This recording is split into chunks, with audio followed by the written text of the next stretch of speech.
Welcome back. This presentation will talk about your first assignment, which is a getting to know you PowerPoint presentation, and it will talk about giving your first speech, which you will do in a few weeks. Your first assignment is a diagnostic tool for your instructor and yourself. Your instructor will be able to watch the presentation and find out how to target feedback that will help you improve your specific skills. As writers, all of us have specific strengths, and your presentation can help you and your instructor figure out what your strengths are so that you can learn how to play them up in all of your coursework. In your first assignment, your goal is to introduce yourself to your audience.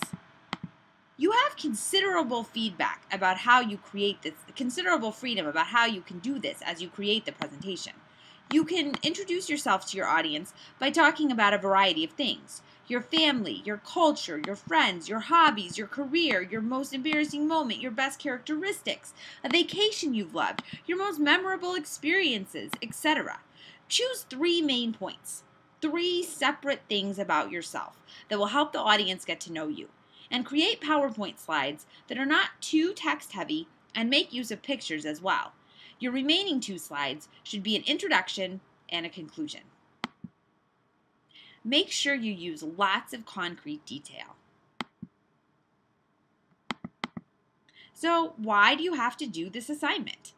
Well, this is a question you may be asking yourself, especially if you are working towards a career that will not require you to do any sort of formal public speaking.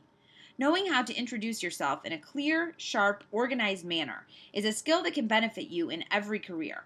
From the first interview you attend to land your job, to your first day in the office where you make an impression on your managers and colleagues, to client meetings in both person and on the phone. So, the first assignment will help you with this vital career skill.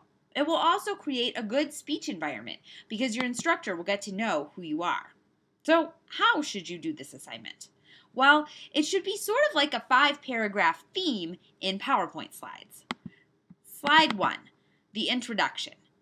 In this slide, you should gain the attention of the audience, state your thesis sentence, and preview the main points of the presentation to come. Slide 2, main point number 1. Make sure it has some sort of topic sentence or key image. Slide 3, main point number 2. Something else you really want to share about yourself. And slide number 4 should be main point number 3. Each slide should be roughly equal to the others in length, and each slide should avoid too much text that could overwhelm the audience, and should use fun images and eye-catching fonts. And finally, slide 4 will be the conclusion to the presentation. In this slide, you should review the main points and reinforce the speech's thesis. Be sure to end the presentation on a strong note.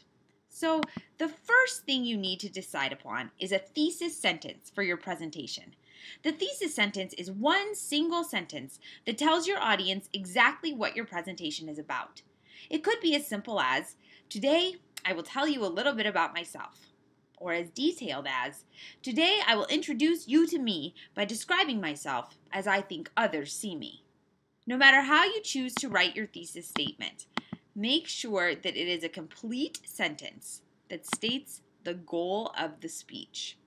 In addition to a thesis, you need to make sure that you provide your audience with a preview of main points. The preview statement happens at the end of the introduction, and it asks you to lay out your main points for your audience so that they can follow along with you. Here's a sample preview for a speech of self-introduction. First, I will tell you about my love of popular music.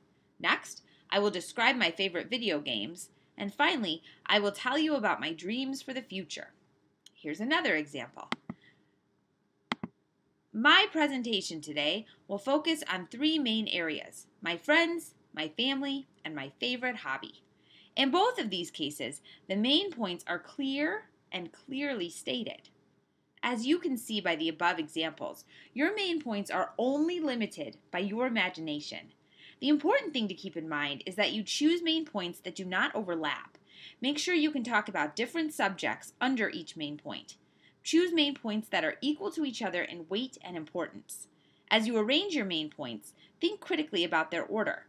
Does it make sense to talk about your family first or your friends? Can you tell us about your hobbies before you discuss either one of those?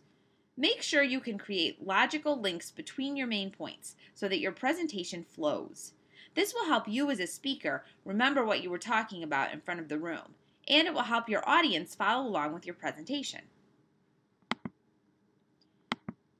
So remember, the introduction gains attention, states the thesis, and previews the main points. And the conclusion stands alone as a complete slide, contains around 5 sentences, although on a PowerPoint you don't want to use too much text, and serves to summarize your presentation.